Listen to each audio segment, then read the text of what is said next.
Cette émission vous est présentée par Saint-Raymond, la ville de l'automobile. 4 concessions à votre service, même le samedi.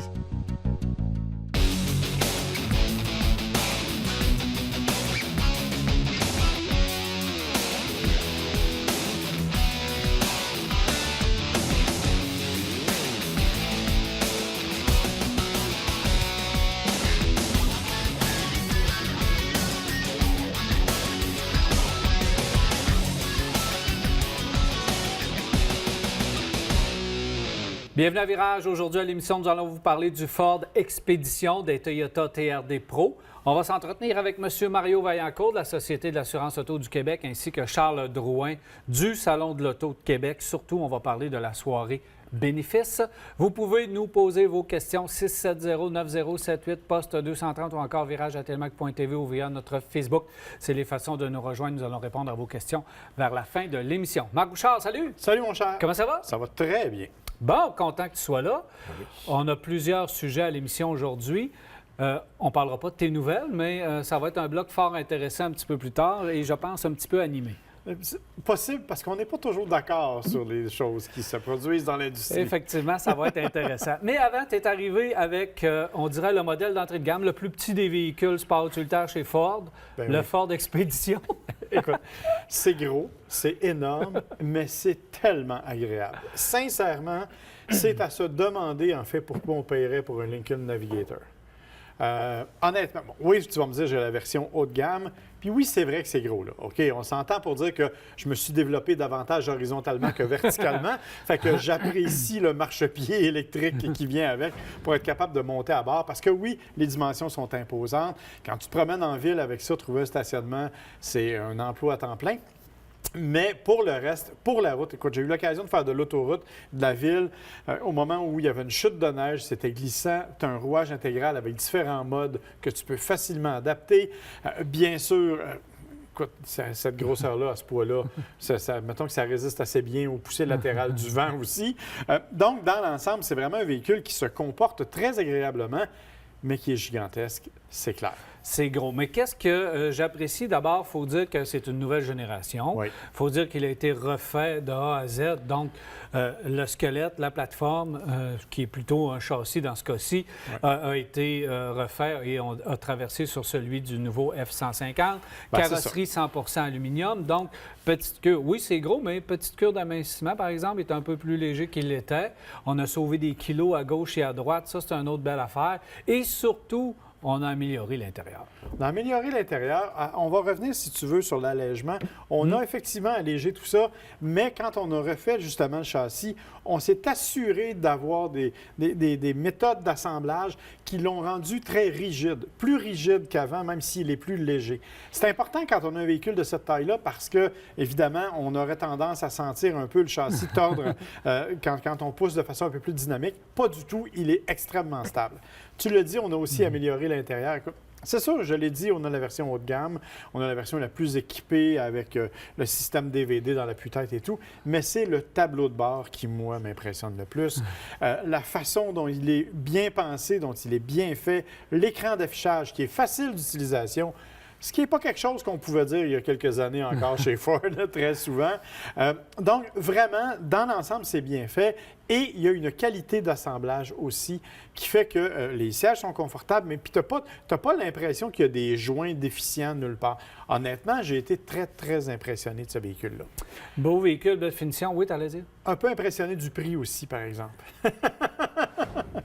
Parce que dans la version d'essai qu'on a, OK, c'est bon, on a une version avec le moteur V6 3.5 EcoBoost, là, le même qu'on retrouve dans la Ford GT d'ailleurs, mais avec un peu moins de puissance. Quand même 375 chevaux, ce qui n'est pas vilain. 450 livres-pieds de couple, ce qui n'est pas vilain non plus.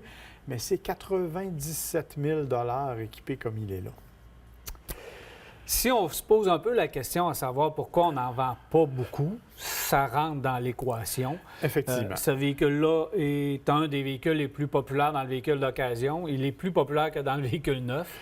Très recherché, puis il garde quand même une bonne valeur. Mais évidemment, au niveau du prix, là, on commence je dirais pas qu'on exagère parce qu'on met de la qualité, on met de la durabilité dans le véhicule.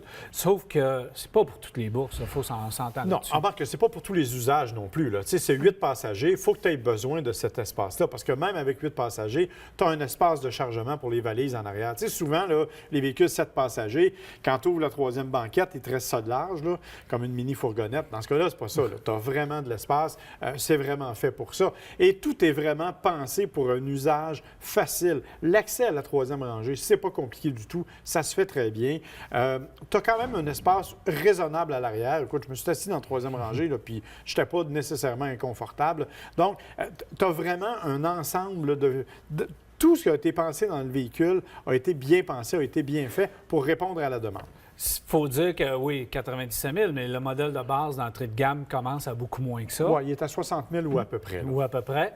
Et il y a un choix de motorisation. En fait, il y a 2 moteurs. Il y a le V6 3.5 de 375 chevaux. Et dans la version Platinum, on a le même moteur, mais en version 400 chevaux. Fait que dans les faits, il n'y a pas une grosse nuance au niveau de la motorisation. J'aurais apprécié peut-être une version un petit peu plus économique, par exemple. Avec le 5 litres? Avec le 5 Pourquoi litres. pas? C'est grosso modo le devant du F-150. Exact. Pourquoi pas une version de base avec le 5 litres, durabilité? On réduit les coûts d'entretien parce que les moteurs EcoBoost chez Ford ont besoin d'un peu d'entretien. Je pense qu'il y aurait beaucoup de succès là, avec une version comme ça. Effectivement, puis au niveau de la consommation d'essence, on ne serait pas vraiment perdant. Écoute, je maintiens jusqu'à maintenant, depuis le début de mon essai, une moyenne de 15,5 litres au 100.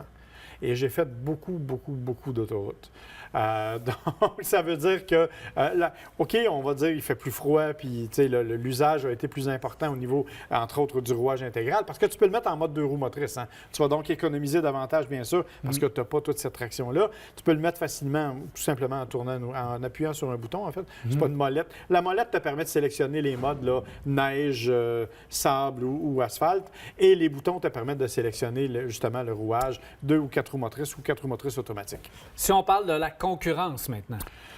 Écoute, la concurrence, c'est évidemment les Suburban de ce monde, les gros véhicules Yukon.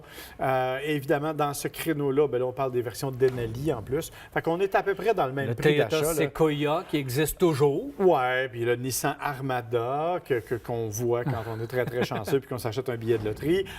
C'est vraiment le genre de véhicule qu'on ne voit pas. Effectivement, ce ne sont pas des véhicules très vendus. Celui-là, en revanche, est très vendu.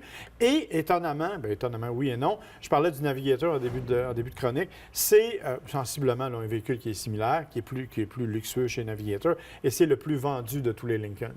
Alors, disons qu'il y a un marché pour ce genre de véhicule-là, et je pense que Ford a bien réussi sa mission d'aller proposer un produit qui est vraiment à la hauteur des attentes. Pas beaucoup populaire au Canada, mais aux États-Unis, ces véhicules-là font un malheur.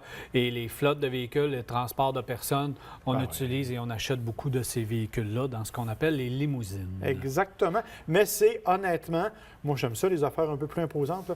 J'ai beaucoup de plaisir au volant de ce véhicule-là. C'est un très beau camion. Merci, Marc. On s'en parle plus tard. Voilà, on s'arrête à Virage au retour. On parle de la soirée bénéfice du Salon de l'Auto de Québec à 7.